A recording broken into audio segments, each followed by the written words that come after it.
कोविड-19 यानी कोरोना के खौफ को न आंकें कम। जरूरी नियमों का करें पालन। लगातार बढ़ रहे हैं देश में कोरोना के मरीज। एक तरफ कोरोना वायरस पांव पसारते जा रहा है और दूसरी तरफ लोगों के बीच लापरवाही भी बढ़ती जा रही है। लापरवाही का आलम देखें तो अब हर गली मोहल्लों व सड़कों में बिना मास्क के काफ़ी संख्या में लोग दिख रहे हैं। ऐसे लोगों को जब मास्क पहनने का सुझाव दिया जाता है तो ये बेखौफ होकर कहते हैं अब डरने की कोई बात नहीं, कोरोना का अब कोई भी खतरा नहीं है। उनके हाव भाव देखकर भी ऐसा लगता है जैसे वास्तव में कोरोना नाम की कोई चीज़ अब बची ही नहीं। लोगों के बीच बढ़ती यह लापरवाही वास्तव में बहुत आश्चर्य पैदा करती है, क्योंकि देश ने अभी तो लॉकडाउन से बाहर निकलना शुरू किया है।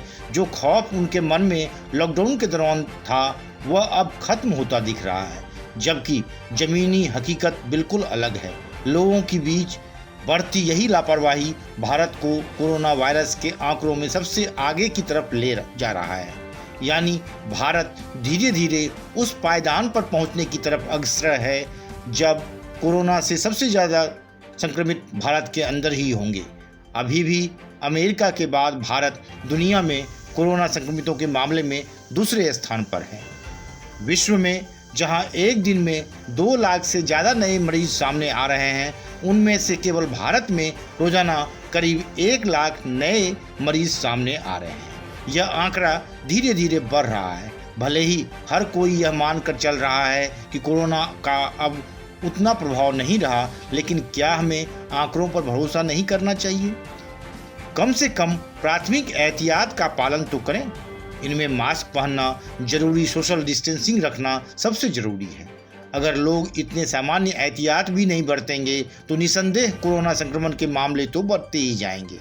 लंबे समय तक लॉकडाउन में रहने के बाद अब भारत की स्थिति यह भी नहीं है कि फिर से लॉकडाउन किया जाए, क्योंकि देश को बहुत अधिक आर्थिक नुकसान हो चुका है।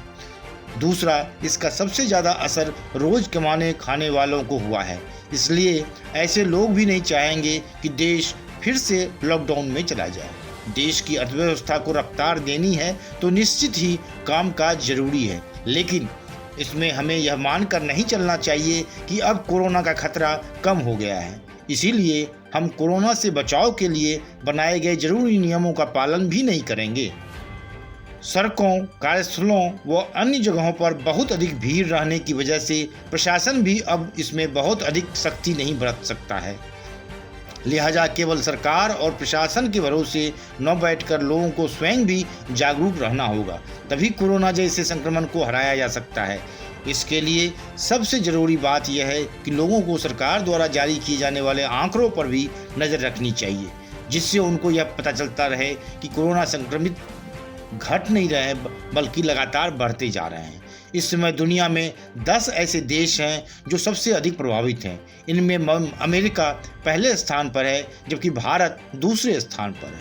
इसके बाद ब्राज़ील, रूस, Peru, Colombia, Mexico, South Africa, Spain और अर्जेंटीना जैसे देशों का नंबर आता है।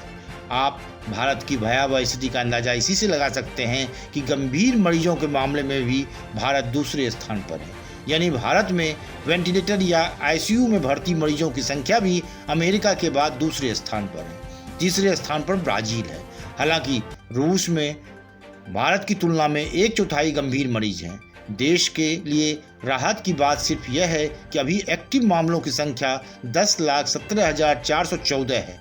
इस तरह मरीजों का प्रतिशत 0.87 है। अब तक 85,625 लोग अपनी जान गंवा चुके हैं।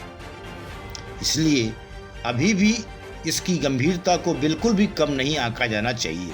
यह बात सारी दुनिया जानती है कि कोरोना से बचाव के लिए कोई भी वैक्सीन अभी बाजार में नहीं आई है। इसीलिए इसकी सबसे बड़ी दवा कोरोना से बचाव के लिए बनाए गए नियम कानून ही हैं, जिसमें सोशल डिस्टेंसिंग और मास्क पहनना इसका प्राथमिक नियम है। अगर लोग इन्हीं नियमों का भी पालन नहीं करेंगे तो खतरा बिल्कुल भी कम नहीं होगा। ऐसे में कोरोना संक्रमितों की संख्या भी बढ़ेगी और मौतों का आंकड़ा भी। इस सच्चाई को समझते हुए लोगों को इसे तब तक बहुत गंभीरता से लेना चाहिए जब तक इसकी वैक्सीन बाजार में नहीं आ जाती है।